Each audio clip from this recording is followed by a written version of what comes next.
السلام علیکم ورحمۃ اللہ وبرکاتہ۔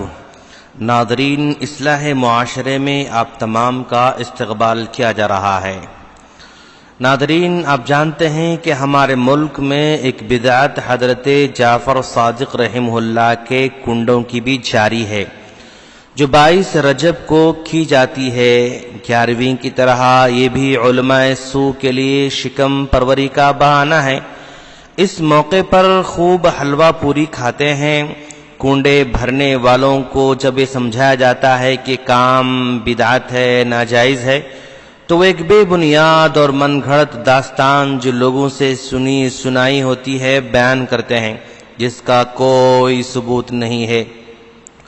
یہ داستان منشی جمیل احمد کا منظوم کلام ہے۔ اس میں ایک لکڑہارے کا واقعہ بیان کیا گیا ہے جو مدینے میں تنگ دستی کی زندگی بسر کرتا تھا اور اس کے بیوی بچے اکثر فاقے کرتے تھے۔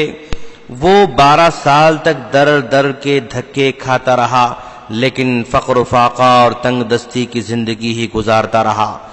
یہ لکڑہارا ایک دن وزیر کے محل کے پاس سے گزرا۔ اس کی بیوی مدینے میں وزیر کی نوکری کرتی تھی۔ وہ ایک دن جھاڑو دے رہی تھی کہ اچانک حضرت امام جعفر صادق رحمہ اللہ نے اپنے ساتھیوں سمیت وہاں سے گزرے۔ وہ وزیر کے محل کے سامنے کھڑے ہو کر اپنے ساتھیوں سے پوچھا، آج کون سی تاریخ ہے؟ انہوں نے جواب دیا کہ آج رجب کی 22 تاریخ ہے۔ امام جعفر صادق رحمہ اللہ نے فرمایا، اگر کسی حاجت مند کی حاجت پوری نہ ہوتی ہو یا کسی مشکل میں پھنسا ہوا اور مشکل کشائی کی کوئی سبیل نظر نہ آتی ہو، تو اس کو چاہیے کہ وہ بازار سے نئے کنڈے لائے، ان میں حلوہ اور پوریاں بھر کر میرے نام کی فاتحہ پڑھے، پھر میرے وسیلے سے دعا مانگے۔ اگر اس کی حاجت روائی اور مشکل کشائی نہیں ہوتی تو وہ قیامت کے روز میرا دامن پکڑ سکتا ہے۔ ناظرین، یہ ایک بالکل من گھڑت قصہ ہے جو پیٹ کے پجاریوں اور علماء سو نے اپنے کھانے کا بہانہ بنا رکھا ہے۔ اس کی کوئی سند نہیں ہے، نہ ثبوت ہے، اور کسی مستند کتاب میں بھی اس کا ذکر نہیں ہے۔ اس کے جھوٹے اور غلط ہونے پر کئی دلائل ہیں۔ مدینہ طیبہ میں نہ کبھی بادشاہت رہی ہے، نہ کبھی بادشاہ رہا ہے، نہ کبھی وزیر ہے۔ اسی طرح حضرت جعفر صادق رحمہ اللہ کی پیدائش 22 رجب کو نہیں، بلکہ ایک روایت کے مطابق 8 رمضان سن 80 ہجری میں ہوئی، اور دوسری روایت کے مطابق 17 ربیع الاول سن 83 ہجری میں ہوئی۔ ان کی وفات 15 شوال 148 ہجری کو ہوئی۔ ان کی زندگی کے تقریباً 52 سال بنی امیہ کے دور میں گزرے، اور ان کا دارالخلافہ بغداد تھا۔ اور یہ لوگ داستان گھڑتے ہیں مدینہ منورہ کی، جبکہ مدینہ منورہ میں کوئی بادشاہت نہیں تھی۔ اس لیے واقعہ بالکل من گھڑت ہے، جھوٹا ہے۔ اور حقیقت یہ ہے کہ 22 رجب حضرت جعفر صادق رحمہ اللہ کے پیدائش کا نہ دن ہے نہ وفات کا دن ہے، بس یوں ہی لوگوں نے ان کی طرف منسوب کر دیا۔ تاریخ حوالہ جات کے مطابق اس دن حضرت امیر معاویہ رضی اللہ تعالی عنہ نے وفات پائی، اور شیعہ حضرات نے اس پر خوشی کا اظہار کرتے ہوئے یہ دن خوشی سے منایا تھا۔ بعد ازاں انہوں نے حضرت جعفر صادق رحمہ اللہ کی طرف منسوب کر دیا کہ یہ ان کی پیدائش کا دن ہے۔ پس ان کی اس رسم کو آہستہ آہستہ یہ نام نہاد اہل سنت کا دعویٰ کرنے والوں نے اختیار کر لیا۔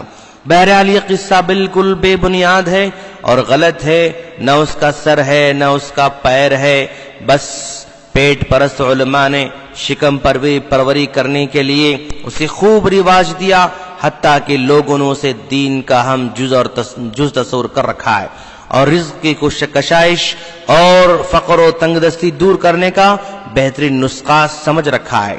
چنانچہ اکثر تنگ دست لوگ اپنی تنگ دستی فقر و فاقہ سے نجات حاصل کرنے کے لیے رجب کے کنڈے کرتے ہیں۔ اگر بالفرض ہم یہ بات درست مان لیں کہ اسی دن امام جعفر صادق رحمہ اللہ پیدا ہوئے، تو پھر بھی یہ کام ناجائز اور شرک کے زمرے میں آتا ہے، کیونکہ مشکل کشا حاجت روا اللہ ہے، نہ کہ حضرت جعفر صادق رحمہ اللہ۔ بنابراین ان کا وسیلہ بھی جائز نہیں ہے۔ مکہ کے مشرک بتوں کو خدا نہیں مانتے تھے، بلکہ وہ کہتے تھے کہ ہمارے سفارش کنندہ ہیں، ہم ان کو خدا تصور نہیں کرتے، ہم تو صرف ان کے وسیلے سے اللہ سے مانگتے ہیں۔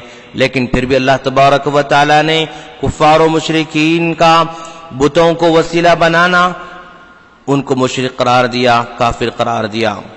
الغرض رجب کے کنڈوں کا کوئی ثواب نہیں ہے، بلکہ بدعت ہے اور شرک کے زمرے میں آتا ہے۔ کنڈوں کا قصہ جو امام جعفر صادق رحمہ اللہ کی طرف منسوب کیا جاتا ہے وہ بالکل غلط ہے، من گھڑت ہے، اس میں اللہ اور اس کے رسول صلی اللہ علیہ وسلم کی توہین بھی ہے۔ کہ آپ نے لوگوں کو اس نیکی کے کام سے آگاہ نہیں کیا۔ امام جعفر صادق رحمہ اللہ خالق توحید کے داعی تھے، وہ ایسی بات جس میں شرک کی بو آئے یا بدعات کے زمرے میں شمار ہو بھلا لوگوں کو کیسے کہہ سکتے ہیں؟ نہ امام جعفر صادق رحمہ اللہ نے اس طرح کی بات کہی ہے، نہ مدینے میں یہ واقعہ پیش آیا ہے، نہ اس طرح کی کوئی بات اسلام سے تعلق رکھتی ہے۔ ہم ناظرین سے گزارش کریں گے کہ اس رسم کو مٹائیں اور اس بدعات کو مٹائیں، اور یہ چیز جو دین کو ختم کرنے والی ہے اس کو ختم کر کے توحید کا نعرہ بلند کریں۔ اللہ ہم تمام کو عمل صالح کی توفیق عطا فرمائے، آمین۔ ناظرین، اگر آپ کو ہمارے آڈیوز اور ویڈیوز ڈائریکٹ چاہیے تو ہمارے اس نمبر پر ریکویسٹ بھیجیں 0091393911383991۔ السلام علیکم ورحمۃ اللہ وبرکاتہ۔